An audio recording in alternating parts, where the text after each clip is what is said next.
오늘 본문은 누가복음 13장 22절에서부터 30절까지 이 말씀입니다. 오늘 본문 말씀에 굉장히 중요한, 그리고 또 많은 사람들에게 이렇게 나도 이런 질문을 한번 던져보고 싶다, 또는 이런 질문을 봤던 경험이 있는 바로 그런 내용이 오늘 본문 안에 들어있어요. 오늘 보면 안에 좁은 문으로 들어가라라고 하는 익숙한, 너무나도 유명한 구절도 있지만, 저는 이 질문 바로 앞에 나와 있는 어떤 사람이 예수님께 여쭙는 그 질문에 좀 더 포인트를 맞춰 보고 싶어요. 어떤 거냐면 22절에 보면 이렇게 나옵니다. 23절에 보면 어떤 사람이 여짜오되 주여 구원을 받는 자가 적으니까, 이렇게 물었어요. 우리도 궁금하죠? 우리 천국에 가면 얼마나 많은 사람들이 있을까? 여러분 궁금하지 않으세요?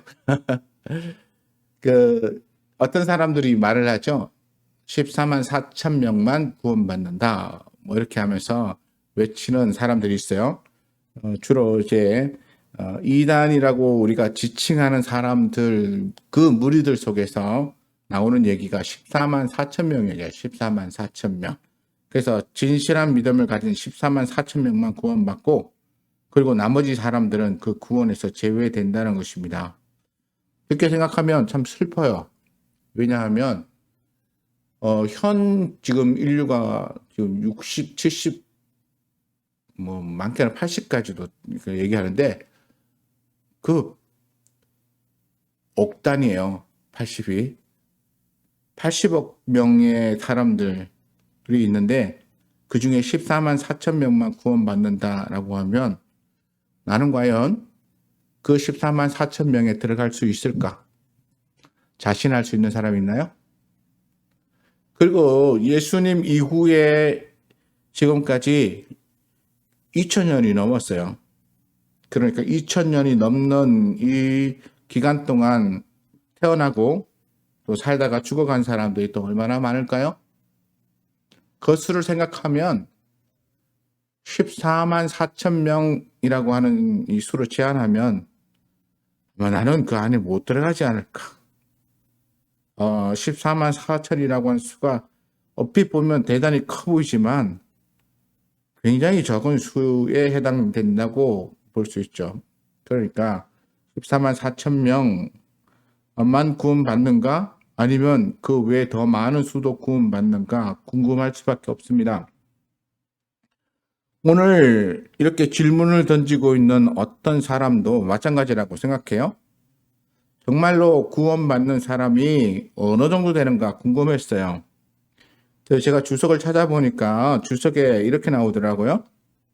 종말론 쪽 구원에 관한 질문인데, 하나님 나라에 들어갈, 그리고 영원한 삶을 얻을 사람들의 수가 많은가 적은가에 대해서는 이 물음이 당시에 유대교 내에 있는 많은 사람들에게 또 있었던 질문이다 라고 말해요. 그러니까 예수님 당시의 유대교 안에서 신앙생활을 하는 사람들 가운데도 구원받는 사람들이 어느 정도인가가 굉장히 궁금했던 것 같아요. 그래서 그 궁금증을 가지고 있던 이 사람이 누군지도 모르지만 이름도 없는 이 사람이 예수님에게 나와서 질문을 던집니다. 주여, 구원받는 자가 적으니까 라고 물어요. 이 적으니까 라고 하는 얘기는, 이 질문이죠. 정말 적습니까? 적은 수밖에는 구원을 얻을 수 없는 건가요? 라고 하는 질문과, 또 의도적으로 반대로 적은 수가 아니라 많은 수가 구원을 얻지 않겠습니까? 그렇게 되기를 바라는 그런 마음도 여기에 담겨져 있다고 볼 수 있어요. 오늘 우리도 그래요. 적은 수를 보면, 그리고 또 그 안에 내가 들어가기를 원한다면 우리는 매우 어렵고 힘들 거예요. 더 많은 사람들이 들어와야, 그래야 내가 그 많은 사람들이 안에 좀 더 수월하게 들어갈 수 있기 때문에, 그래서 언제든지 우리는 구원받기를 원할 때 조금 더 그 안에 편안히 들어갈 수 있기를 원해요.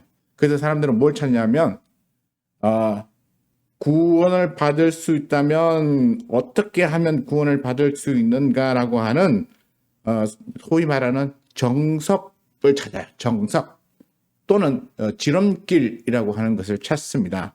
내가 이대로 하면 이렇게 가르쳐주는 방식대로 살면 나는 구원받은 자가 될 거야 라고 하는 그 길을 가기를 원하고, 또 우리가 인생을 살아야 되니까 좀 더 많고 힘든 기간을 이렇게 살아가는 가운데 내가 이 구원을 받기 위해서 지름길 같은 이런 길이 없을까라고 찾는 사람들도 많이 있다는 것입니다.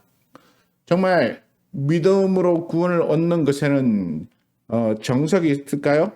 아니면 지름길이 있을까요? 여러분은 어떻게 생각하세요? 정석은 수학 정석만 얘기하는 게 아니고 믿음에도 정석이 있을 거예요. 다시 말해서 내가 어떤 장식으로 이렇게 풀면 수학 문제가 해결된다라고 하는 것처럼 내가 어떤 식으로 살면 그것이 나를 구원으로 인도하는 것이다 라고 하는 것을 가르쳐 주는 게 있어요. 그게 뭐냐? 이거죠. 성경에서 말씀하는 대로 살면 우리가 다 구원을 받을 수 있습니다. 그런데 문제는 이 성경대로 사는 것도 어려워서 사람들은 이거 조금 더 줄이면 어떻겠습니까? 조금씩 줄여서 이 두꺼운 책을 좀 더 얇게 분량을 적게 쉽게 읽을 수 있을 만큼 그렇게 정리해서 주면 어떻겠습니까? 그렇게 얘기하는 사람들 많아요. 그리고 심지어 어떤 사람들은 한 장에 정리했으면 좋겠다. 그래서 한 장에 이렇게 깨끗하게 해서 그 방법대로 이렇게 살고 이렇게 살고 이렇게 살고 이렇게 하면 구원을 얻는다. 이렇게 하면 자기 좋겠다라고 하는 사람도 있어요. 근데 더 심각한 사람은 한마디로 정리할 수 없을까? 한마디로.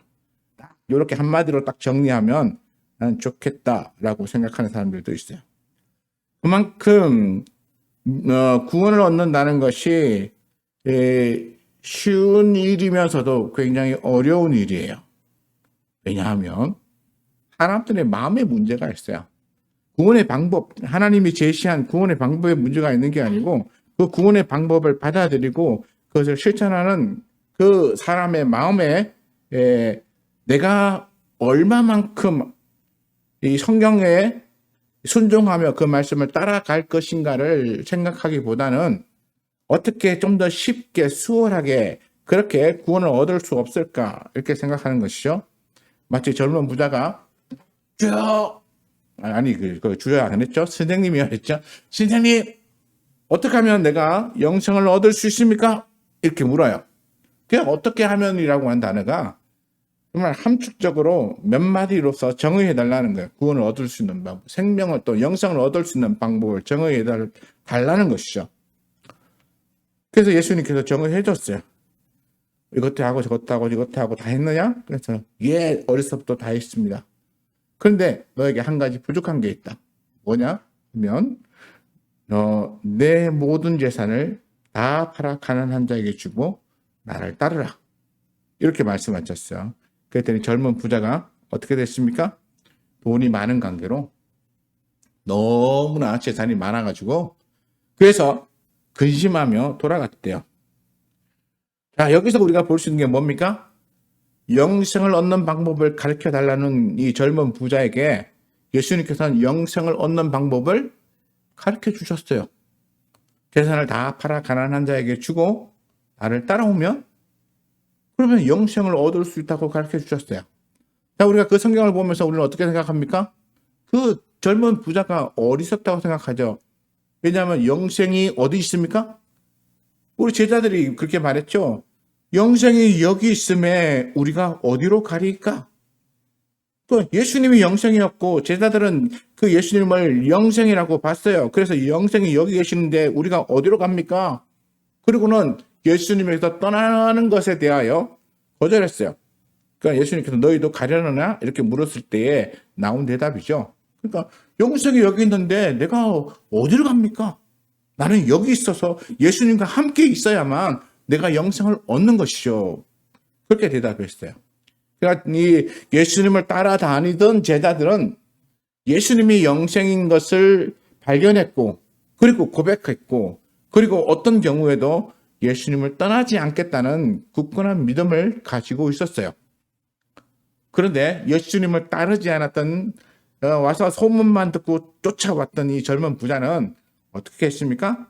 와서 아주 비장한 각오로 무릎 꿇고, 선생님, 내가 어떻게 하면 영생을 얻을 수 있습니까?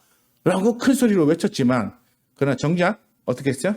내 재산을 다 팔아 가난한 자에게 주고 나를 따르라는 말에, 자기 재산이 너무 많아가지고 이걸 다 팔아서 주면 나는 거지가 되는데, 그런 생각에 고민이 되고 그리고는 그 고민하다가 재산을 팔 수 없으니까 집으로 갔어요. 다시 말해서 영생이 여기 있는데 자기 재산 때문에 영생에서 또 떠나서 구원의 길을 버린 것이죠. 자, 오늘 말씀 질문 다시 봅니다. 어떤 사람이 여짜오되 주여 구원을 받는 자가 적으니까? 다시 말해서 구원을 받는 사람의 숫자가 많습니까? 적습니까?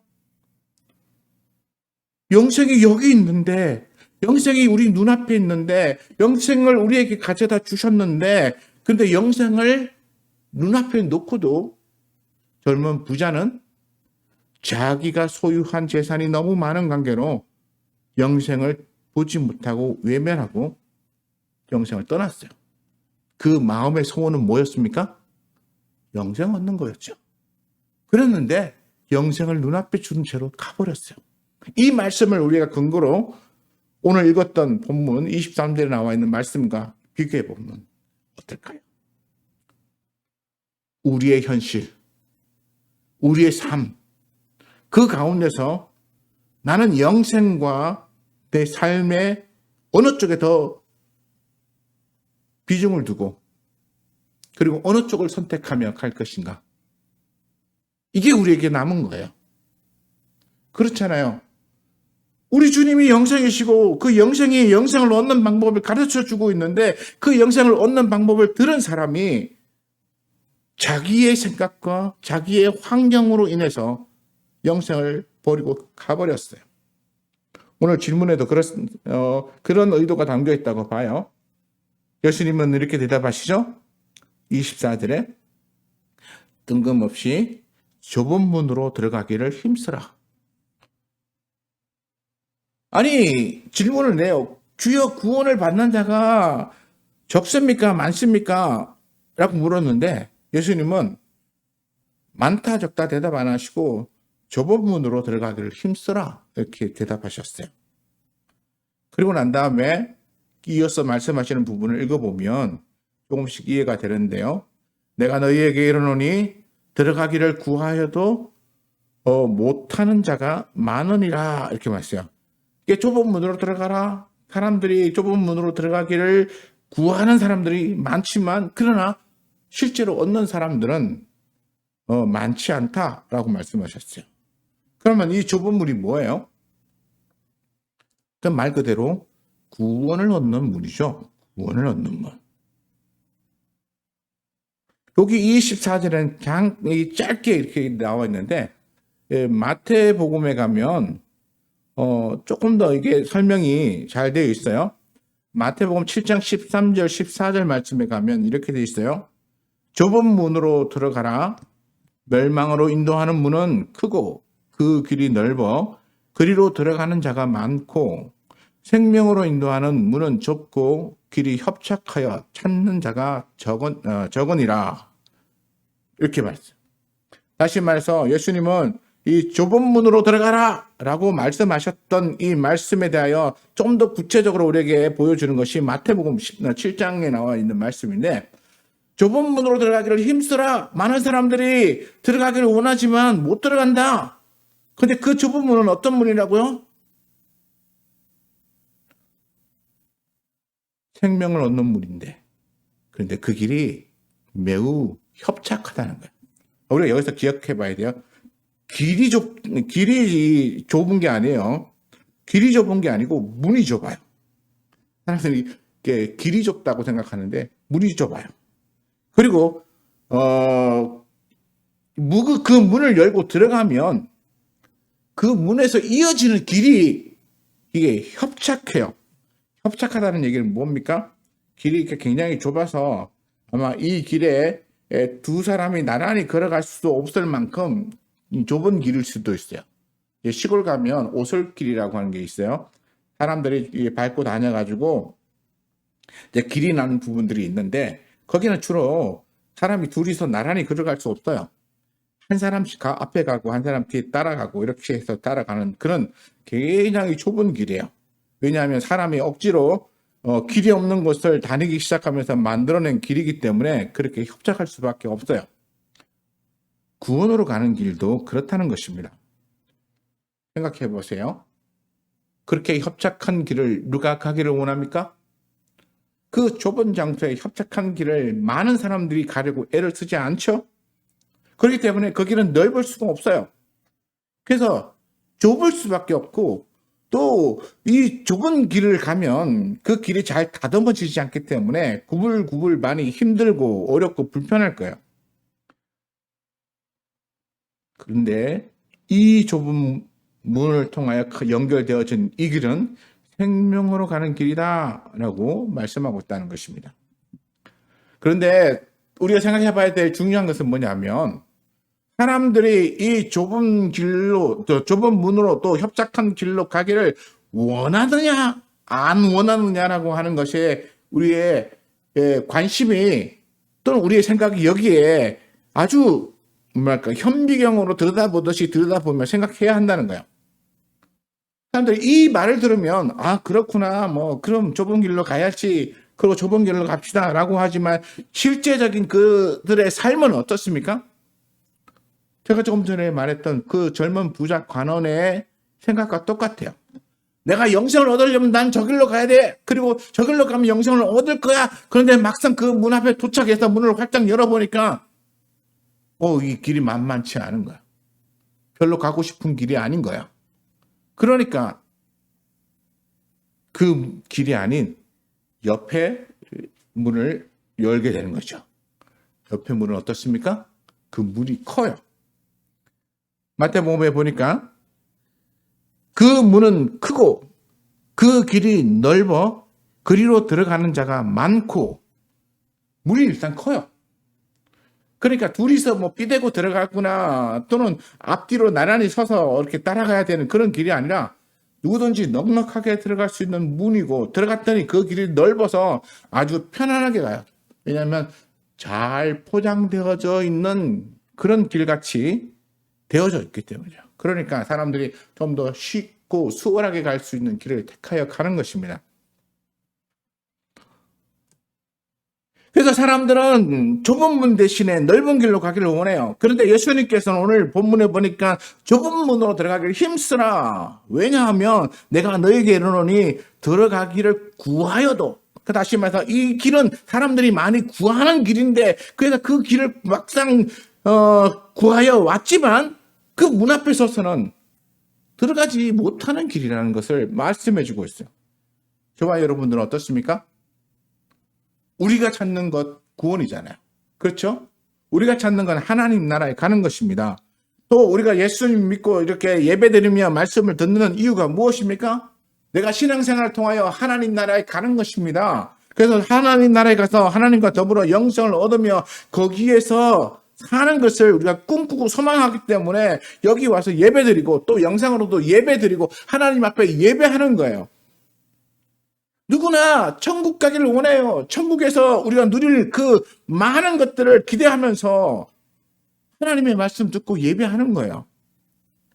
그런데 막상 이 길을 가려고 그 문 앞에 서서 보니까 문도 좁고 아마 이 문이 어느 정도인지 모르겠지만 제가 뭐 다큐멘터리를 보면 이 동굴 같은데 이게 들어가려고 하면 이상하게도 그 동굴들은 이렇게 큰 게 이렇게 되어져 있는 데가 많지 않더라고요. 요만한 동굴, 사람이 겨우 기어서 이렇게 들어갈 수 있는 그 정도의 그 구멍이 난 데에 있는 동굴을 봤어요. 그래서 그 조그마한 구멍으로 기듯이 이렇게 들어가서 어느 정도 들어가고 나니까 그 안에 와 굉장한 그 동굴이 펼쳐져 있는 것을 봤어요. 사람들이 이 길이 문이 좁으면 물에도 들어가기도 힘들고 문을 찾기도 힘들고, 그리고 좁은 문으로 기어서 들어가야 된다면 아마 더더욱 들어가려고 하지 않을지 몰라요. 않을 거예요. 왜냐하면 구하였지만 결국 그것을 얻지 못한다고 하는 말씀처럼, 우리도 여기가 라고 봤는데 막상 내가 들어가려고 하니까 내 마음이 동하지 않는 거야. 천국이야 라고 하고 왔는데 보니까 천국이 이런 거야? 이렇게 가야 되는 거야? 그러니까 마음이 이렇게 썩 내키지 않는 거죠.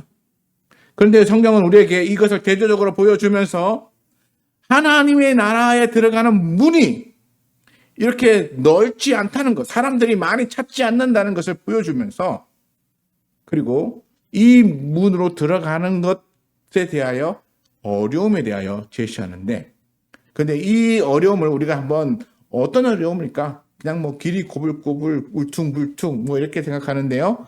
그 어려움의 길에 대하여 예수님은 25절부터 이야기하고 있어요. 어떤 길이냐면, 집 주인이 일어나 문을 한번 닫은 후에 너희가 밖에 서서 문을 두드리며 주여 열어주소서 하면 그가 대답하여 이르되 나는 너희가 어디에서 온 자인지 알지 못하노라 하리니. 그러니까 이제 문 앞에 도착했어요. 문 앞에 도착해서 문을 두드리죠. 문을 열어주세요. 이렇게 원래는 열려 있었던 문인지 닫혀 있었던 문인지는 모르지만 어쨌든 이 주인이 이 문을 닫아버렸어요. 그러고 난 다음에 바깥에서 문을 두드렸습니다. 열어주세요. 주여 열어주세요. 라고 했지만, 그러나 주인이 문을 열지 않은 채 이렇게 대답합니다. 나는 너희가 어디에서부터 온 자인지 알지 못하노라. 이렇게 말해요.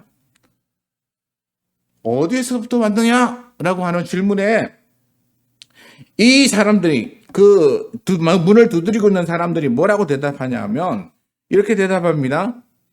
26절에 가니까, 그때에 너희가 말하되 우리는 주 앞에서 먹고 마셨으며 주는 또한 우리의 길거리에서 가르치셨나이다. 이렇게 대답해요. 여기 질문에서 우리가 알 수 있는 게 뭡니까?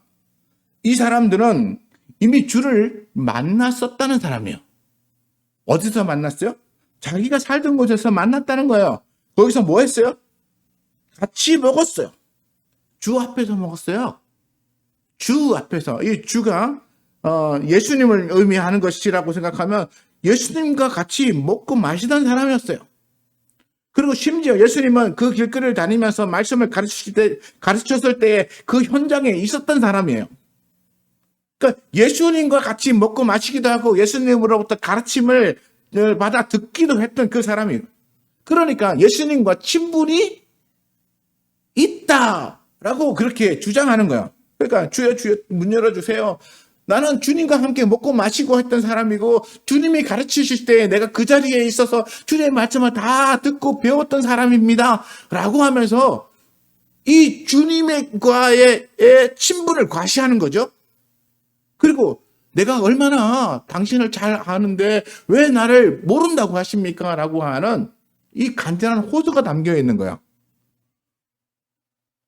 그럼 우리는 여기서 의문이 생기죠. 아니, 이렇게 같이 먹고 마시며 가르칠 때 거기서 듣고 배웠던 사람인데, 그런데 왜 문을 안 열어주는 거지? 이렇게 친분이 있음에도 불구하고 문을 안 열어주는 걸까? 근데 그 이후에 다시 주인이 반응하는 것을 보면 우리는 약간 의아함과 그 이유를 알 수 있어요. 27절에 가면 뭐라고 말하냐면 그가 너희에게 이르되 나는 너희가 어디에서 왔는지 알지 못하노라 이러면서 앞에서 했던 말과 똑같은 말을 뒤에서 또 해요. 너희가 어디에서 온지를 알지 못한다라고 그렇게 말하면서 문을 안 열어줬던 이 집 주인이 아니 우리가 같이 먹고 마시고 가르칠 때 나도 듣고 배웠습니다 라고 이 친분을 과시했는데 그런데도 불구하고 여전히 나는 너희가 어디서 왔는지 알지 못하노라 라고 하면서 외면하고 부인해 버렸어요. 그러고 난 다음에 이 집주인은 한마디를 더 붙입니다. 뭘 붙이냐면 행악하는 모든 자들아 나를 떠나가라. 아니 당신과 내가 친하지 않습니까? 그러니까 문 좀 열어주세요 했는데 난 모른다. 이 행악하는 자들아 떠나라 이렇게 말씀하셨어요. 자 그러면 우리가 여기서 생각해 볼 게 있어요. 뭘 생각하냐면 나는 너희가 어디에서 온 자인지를 알지 못하노라라고 했던 말, 그리고 27절에 똑같은 말이죠. 너희가 어디에서 왔는지 알지 못한다고 했던 이 말과 이 말에 대한 대답으로 아니 주님, 우리는 주님 앞에서 같이 먹고 마셨던 사람이고 주님이 가르칠 때에 주의 그 가르침을 들었던 사람들입니다. 라고 하는 이 대답이 이 주인의 질문에 적합하지 않았다는 거예요. 우리는 어쩌면 나는 어디에서부터 너희가 왔는지라고 하는 질문에 우리는 주님이 거기서 가르치고 먹고 마시고 했던 그때 그 장소에 있었던 사람이고 그곳에서부터 내가 왔습니다라고 하는 대답을 했다면 이거는 그 물음에 맞는 대답을 한 거라고 생각되죠. 그 질문에 맞는 대답이에요. 그럼에도 불구하고 이 집주인은 여전히 난 너 어디서 왔는지 모른다. 그러면서 문을 안 열어주는 거야. 그러면 어디서라고 하는 이 질문 같은 이 주인의 말이 이렇게 대답하고 있는 이 사람들의 생각하고는 다르다는 걸 알 수 있어요. 어디서? 전에 왔던 곳, 전에 와서 우리가 같이 먹고 마셨던 그곳에서요? 라고 했는데 아니야, 난 너 몰라. 그러면 그 어디서라고 하는 말이 이 사람들이 생각하고 있는 것과는 다르다는 얘기죠. 그러면서 27절에 행악하는 모든 자들아 이렇게 말했어요. 행악하는 모든 자들아. 갑자기 이 사람들의 과거 이야기도 없고 이 사람들이 무슨 일을 저질렀는지도 모르는데 갑자기 행악하는 자들이라고 말을 하면서 떠나가라라고 그렇게 말하고 있다는 사실을 보면 우리는 뭘 알 수 있냐면 이 집 주인은 이 사람들이 그 문을 통하여 자신의 집에 들어오는데 자격이 안 됨을 말하고 있고 그 자격 안 됨이 뭐냐면 행악했기 때문이라고 하는 것에 있다는 것이죠. 행악. 같이 먹고 마셨다는 것, 친분이나 가르쳤을 때 내가 가르침을 받았다라고 하는 그런 것에 있는 게 아니고 이 사람들이 어떤 행위를 하며 살았는가라고 하는 것에 관심이 있었던 거예요. 이와 비슷한 얘기가 마태복음 7장에 나와요. 7장에 가면 이렇게 나옵니다. 7장 21절부터 23절까지 보면 나더러 주여 주여 하는 자마다 다 천국에 들어갈 것이 아니요 다만 하늘에 계신 내 아버지의 뜻대로 행하는 자라야 들어가리라. 그날에 많은 사람이 나더러 이르되 주여 주여 우리가 주의 이름으로 선지자 노릇하며 주의 이름으로 귀신을 쫓아내며 주의 이름으로 많은 권능을 행하지 아니하였나이까 하리니 그때 내가 그들에게 밝히 말하되 내가 너희를 도무지 알지 못하니 불법을 행하는 자들아 내게서 떠나가라 하리라. 여기서 이 23절에 불법을 행하는 자들아 나를 떠나가라라고 하는 말과 여기에 지금 27절에 행악을 하는 자들아 나를 떠나가라라고 하는 말은 같은 말이에요. 이 사람들이 주님과 함께 먹고 마셨다고 말했잖아요. 그런데 여기 마태복음은 어땠습니까? 우리가 주의 이름으로 선지자 노릇도 하고 주의 이름으로 또 귀신도 쫓아내고 또 주의 이름으로 많은 권능을 행했습니다 라고 이렇게 말해요. 주의 이름으로 여러 가지를 했다는 거예요. 그러니까 우리가 주를 위해 살았고 주님과의 이런 관계가 있다라고 하는 것을 말해주고 있어요. 그럼 여기서 우리가 생각해 볼 게 있어요. 주의 이름으로 주님 앞에서 먹고 마시기도 하고 가르침을 받기도 하고 선지자 노릇도 하고 귀신도 쫓아내고 그 다음에 많은 이적도 행하고 그러면 딱 요것만 딱 보면 이 사람은 어때요? 정말 대단한 사람이죠. 신앙적으로 영적으로 아주 훌륭한 사람이라고 말할 수 있어요. 근데 귀신 쫓아내는 게 그게 아무나 하는 건가요? 선지자 노릇하는 것도 아무나 하는 건가요? 그 주의 이름으로 많은 권능 행하는 거, 우리 한국에도 이렇게 치유 은사 가지고 이렇게 하면 사람들이 있잖아요. 자기 교회도 아닌데도 수천 명씩 모여가서 거기에 참여해요. 그리고 그거 보고 아멘 아멘 하면서 막 정말 예수님을 본 듯이 막 그렇게 해요. 근데 지금 여기서 말하는 이 사람이 행하는 이걸 했다면 지금 한국 교회에서 정말 영적으로 대단한 사람일 거예요. 이 사람처럼 신령한 사람은 없을 거예요. 그리고 하나님으로부터 인정받고 정말 하나님의 사람이지 않겠느냐? 누구도 의심하지 않는, 또 의심할 수 없는 정말로 뛰어난 영적인 사람일 거예요. 그렇잖아요? 주의 이름으로 귀신도 쫓아내고 주의 이름으로 선지자 노릇하고 주의 이름으로 많은 권능을 행했는데, 그리고 주님과 함께 먹고 마시고 가르침도 받고 다 했어요.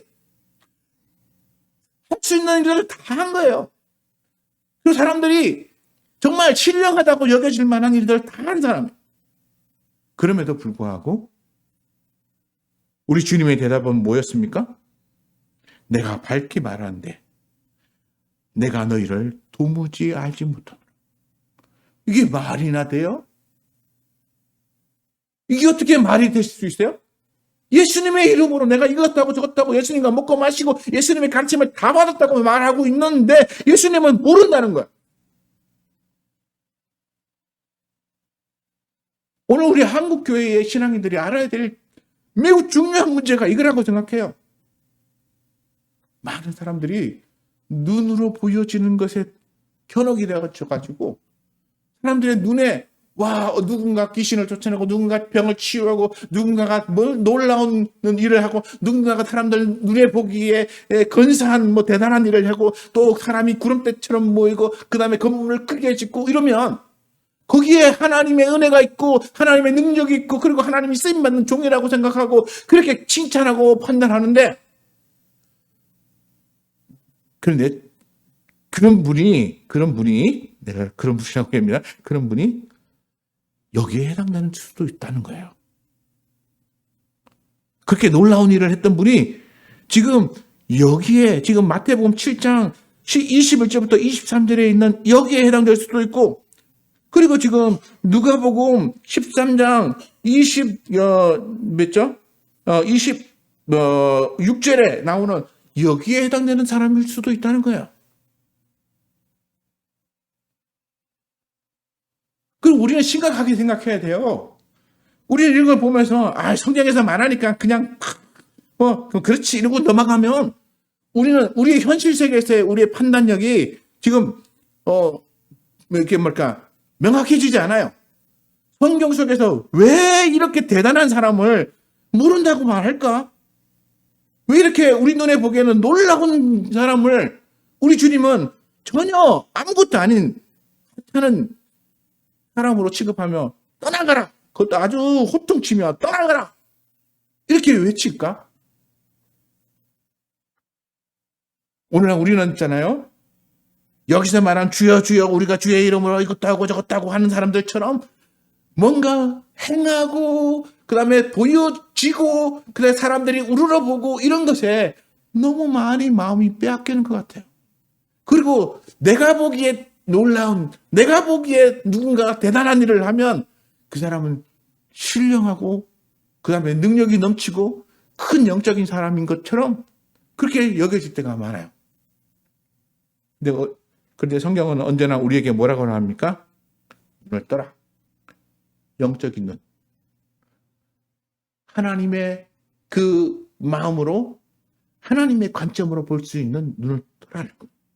그러니까 우리가 하나님의 관점으로 무언가를 봐서 그리고 그 사람이 가지고 행하는 것이 참된가 거짓된가라고 하는 것을 구별할 줄 알아야 돼요. 사무엘이 다윗을 만나러 갔을 때 그 아버지가 그 형들을 쭉 앞에 지나가게 했죠. 그랬더니 사무엘이 뭘 봤습니까? 첫째 아들부터 그 다윗이 오기 전까지 모든 아들을 보면서 하나님이 이 사람을 택했나? 그래서 안수하려고 했어요. 기름 부으려고 했어요. 왜냐하면 덩치도 크고 외모도 잘생겼고 반듯해 보였거든요. 그래서 주여 이 사람입니까? 그랬더니 아니다. 내가 그를 버렸노라. 그래서 첫째도 가고 둘째도 이 사람입니까? 그랬더니 둘째도 아니다. 버렸어요. 셋째도 넷째도. 그리고 마지막에 아들이 없어. 이게 아들이 전부 다 왔느냐 했더니 다윗의 아버지가 이렇게 말했죠. 우리 말째가 있는데 양치고 있다. 그런데 보나마나 걔는 아무것도 아니에요. 그랬어요. 그런데 사무엘이 분명히 이 집에서 하나님이 택한 자가 있다고 했으니까 그럼 그래도 괜찮으니까 데려와 봐라. 그래서 다윗을 데려왔죠. 어리고 아직 다 자라지 않았기 때문에 키도 작고.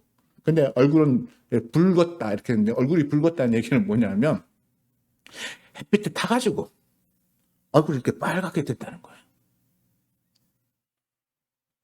그런데 사무엘이 보니까 그의 안에 하나님의 인정하심이 보였던 거죠. 그리고 그에게 기름을 부어 왕을 삼은 거예요.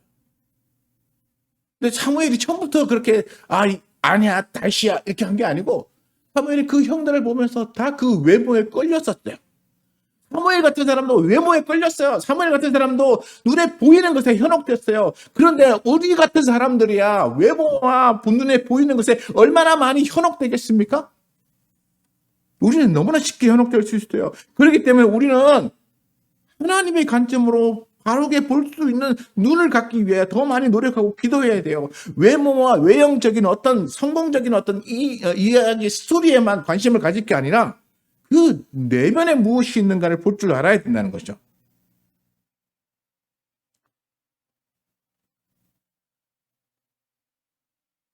여기 나와 있는 너희라고 말해지는 이 사람들은 또 어떤 사람들이었냐면 28절에 가면 이렇게 나와요. 너희가 아브라함과 이삭과 야곱과 모든 선지자는 이렇게 나와요. 근데 여기가 누구입니까? 유대인들이에요. 그러니까 유대인들은 아브라함과 이삭과 야곱과 모든 선지자를 조상으로 둔 사람들이에요. 아브라함의 후손이죠. 그리고 모세를 통하여 율법도 받은 사람들입니다. 그러니까 이 사람들은 이미 하나님으로부터 약속도 받고 하나님의 말씀도 받고 그래서 이제 구원에 먼저 택함을 받은 사람들이었어요. 그리고 그 말씀대로 그들이 온전한 믿음을 지키면 천국에 이룰 수 있는 그러한 자격을 먼저 주어진 걸 받은 사람들이야. 그런데 여기 보니까 뭐라고 합니까? 그런 선지자들은 하나님 나라 안에 있고 오직 너희는 밖에 쫓겨나서 그걸 보게 될 것이다 라고 해요. 그러면 아브라함이나 이삭이나 야곱이나 선지자들의 살았던 삶과 그 후손인 너희라고 말하는 이 사람들의 삶이 다르다는 거예요. 아브라함과 이삭과 야곱과 선지자들은 하나님이 기뻐하는 삶을 살았던 사람들이에요. 그런데 그의 후손이라고 말해지는 이 유대인들은 그렇지 못하고 하나님 나라에 들어갈 자격을 잃어버리고 쫓겨나서 슬피 울 수밖에 없는 그런 대상이 되었다는 것이죠.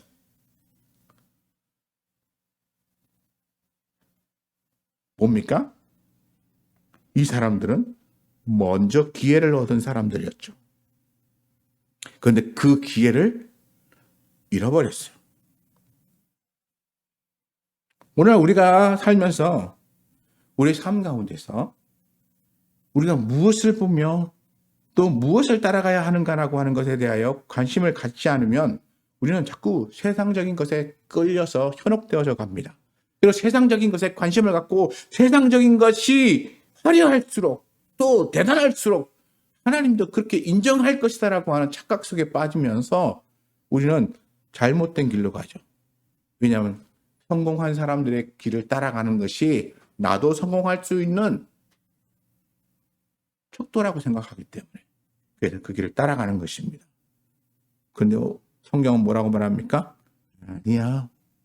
누가 성공했다는 길을 따라가는 게 아니고 누가 뭔가 이루었다라고 하는 길을 따라가는 게 아니고 사람들은 그 길을 많이 따라가지만 그러나 그 따라가는 것이 아니고 어떻게 하라고요? 사람들이 가지 않는 험하고 척박하고 외롭고 고독한 그런 길을 가라. 그 길은 어떻다고요? 문도 좁고 길도 협착해서 찾는 사람이 없어서 외롭게 가는 길이라는 거죠. 외롭게 가는 길. 여러분들은 외롭게 가고 있습니까? 여러분 신앙생활 하면서 외로움을 겪습니까? 신앙생활 하면서 어려움을 겪습니까? 신앙생활 하면서 남들은 왜 거기 너 가니? 라고 말하는 그런 말이라도 한마디 들어보신 적 있으세요? 사람들이 가지 않는 길을 혼자 고독하게 가면서 진실한 하나님의 말씀에 순종하기 위하여 그 모든 것을 견뎌내려고 하는 그런 마음을 가진 적이 있습니까? 제가 오늘 현 시점에서 먼저 된 자들에 대해서 한번 생각해 봤어요. 그러니까 현 시점에서 먼저 된 자들은 뭘까? 여기서 성경에 보니까 여기 먼저 된 사람은 아브라함과 이삭과 야곱과 모든 선지자들을 조상으로 가지고 있는 이 사람들이 먼저 된 사람들이었어요. 유대인들이죠. 그러면 우리의 현 시점에서는 어떤 사람들일까? 아마 제가 이게 다 맞다고는 말할 수 없지만 대충 제가 이렇게 적어봤는데요. 어릴 적부터 교회를 다니며 신앙생활을 일찍 시작한 사람들. 그러니까 이거보다 더 나은 사람들은 믿음의 가정에서 태어나가지고 몇 대를 거쳐서 믿음을 이어오고 있는 소위 말하는 모태신앙의 사람들. 아마 이들은 우리가 생각할 수 있는 먼저 된 사람이라고 말할 수 있을 거예요. 또 이거는 이제 뭐랄까 시간적으로 그렇다고 치고 또 다른 먼저됨에 대해서 저는 이렇게 생각했어요. 뭐냐면 은혜 넘치는 설교하는 영적인 목사님의 설교를 들으며 예배를 드리거나 그다음에 성장하는 교회에서 성령이 역사하는 현장에 동참하며 그 모든 것을 보며 세련된 방식으로 가르치는 성경 공부를 했다고 말할 수 있는 그 현장에 있는 사람들, 이런 사람들이 먼저 된 자일지 않을까라고 제가 생각했어요. 왜냐하면 소위 말하는 성공하는 목사님이 목회하는 교회에서 성공적인 신앙생활을 하고 있다라고 생각하는 수 있는 그런 내용이거든요. 자, 그런데 우리는 여기서 이 부분에서 경각심을 가져야 돼요. 어떤 경각심이냐면 성공하는 목사님, 그리고 영적이 세련된 성경 공부, 은혜 넘치는 현장, 또 막 성령이 역사하는 현장, 그런 데서 내가 참여하고 거기에서 같이 동참하면 나도 신앙이 좋을 것이다, 나도 정적으로 이렇게 대단할 것이다 라고 생각한다면 우리는 이 착각에서 벗어나야 돼요. 우리 성경 본문이 우리에게 뭘 말하고 있습니까? 오늘 본문 26절에 보니까 그때 너희가 말하되 우리는 주 앞에서 먹고 마셨으며 주는 또한 우리의 길거리에서 가르치셨나이다. 예수님과 함께 먹고 마시고 예수님과 함께 그 가르침을 받았던 현장에 있었던 사람이에요. 예수님의 가르침을 받은 것보다도 더 뛰어난 게 어디 있습니까? 아무리 지금 현대 뛰어난 목회자, 설교자라고 할지라도 예수님이 말씀으로 가르쳤던 것보다도 더 놀라운 은혜의 현장에 있는 경우가 어디 있습니까? 없죠. 예수님에게 가르침을 받았던 이 사람들이 주여 주여 하고 찾아왔는데 문을 안 열어주는 거예요. 그러니까 내가 우리 한국에서 최고로 뛰어난 목사님 설교를 듣고 있다. 아, 우리 목사님은 세계적으로 알아주는 목사님이야 라고 하는 그곳에서 예배 드리고 있다면, 그리고 그런 분을 만났다면 여러분 착각하지 마세요. 그건 그분의 것이지 그 앞에서 듣고 있는 여러분의 것이 아니에요.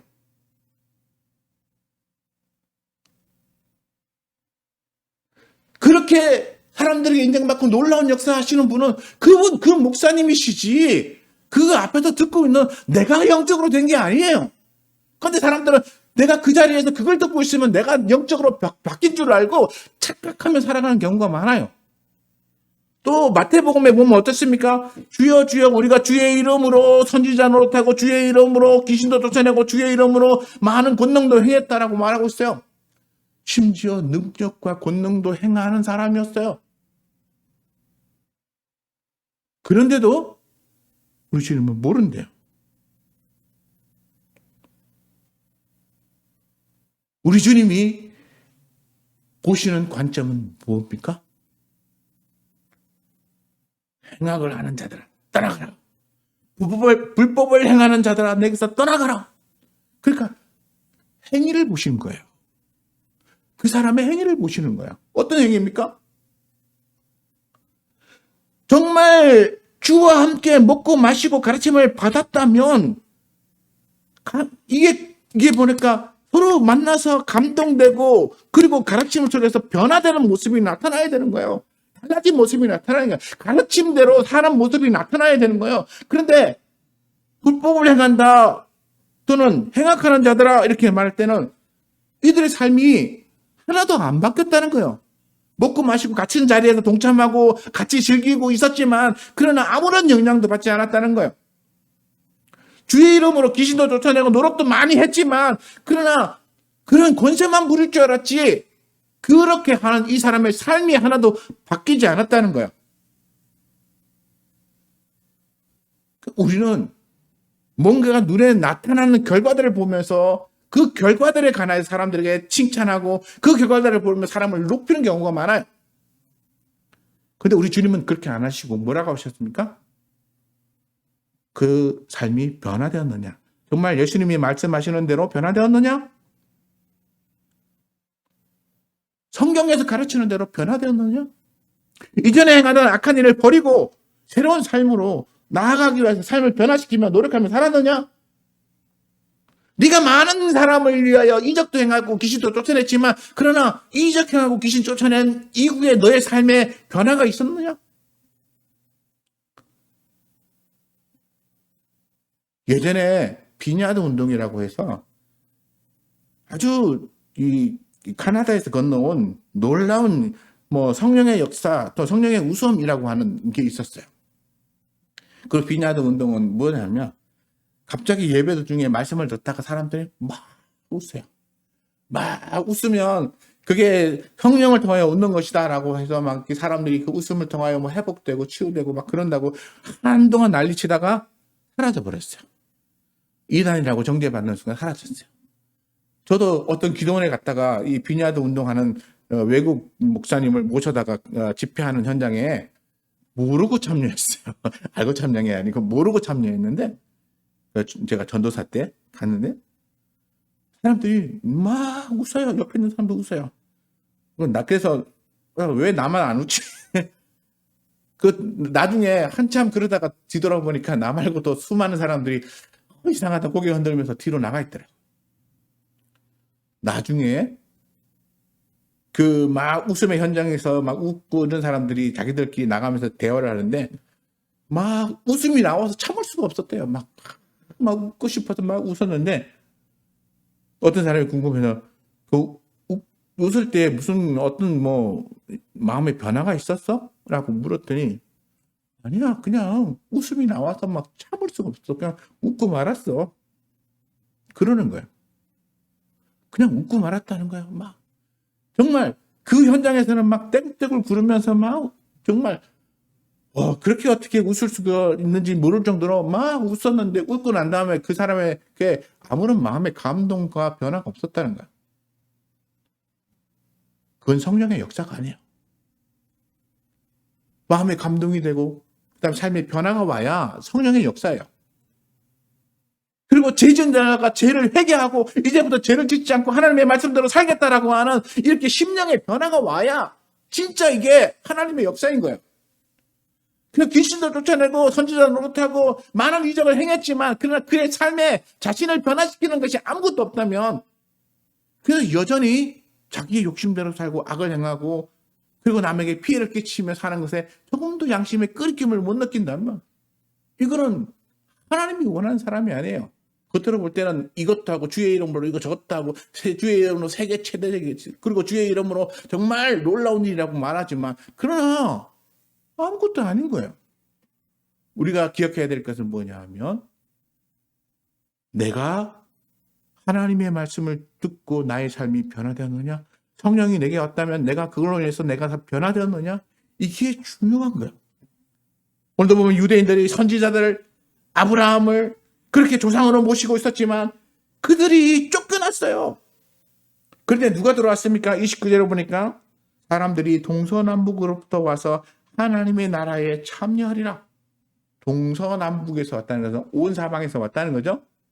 그러면 온 사방이라고 하는 이 의미는 뭐냐면 유대인들이 사는 지역을 벗어난 다른 지역을 말해요. 그렇다면 여기에 들어오는 사람들은 결국 이방인이죠. 이방인. 아브라함을 조상으로 둔 사람들이 아닌 이방인들이 들어오는 거예요. 이방인들이 막 몰려와서 어디에 들어갑니까? 하나님의 나라의 잔치에 참여해요. 이 사람들은 유대인들처럼 먼저 약속을 받은 것도 아니고 모세를 통하여 율법을 받은 것도 아니고 그리고 그렇게 살아왔던 사람도 아님에도 불구하고 이 사람들은 들어가요. 그러니까 먼저 된 자는 누굽니까? 먼저 된 자들은 유대인이었는데 나중 된 자인 이 이방인들, 우리 한국 사람도 이방인이에요. 그렇죠? 뭐 영적 이스라엘 그러는데 그거 다 그냥 자기 위로하려고 하는 말 아니고요. 우리도 이방인이에요. 그런데 우리는 주의 말씀 듣고 지키면 하나님 나라 잔치에 들어가는 거예요.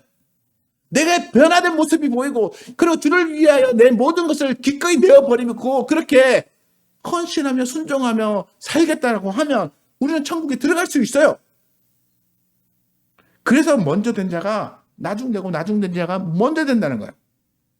아무리 조건이나 아무리 여러 상황이 먼저 된다 할지라도 그러나 내가 그것으로 인해서 나의 삶에 변화가 없다면 우리는 자격을 잃어버린 것이고 아무리 늦게 들어와도 내가 그 말씀을 듣고 진실히 살고 삶의 변화를 일으키면 들어가는 거예요. 성경에 보면 마태복음 22장 12절에 9절에서부터 12절까지 보면 이런 게 있어요.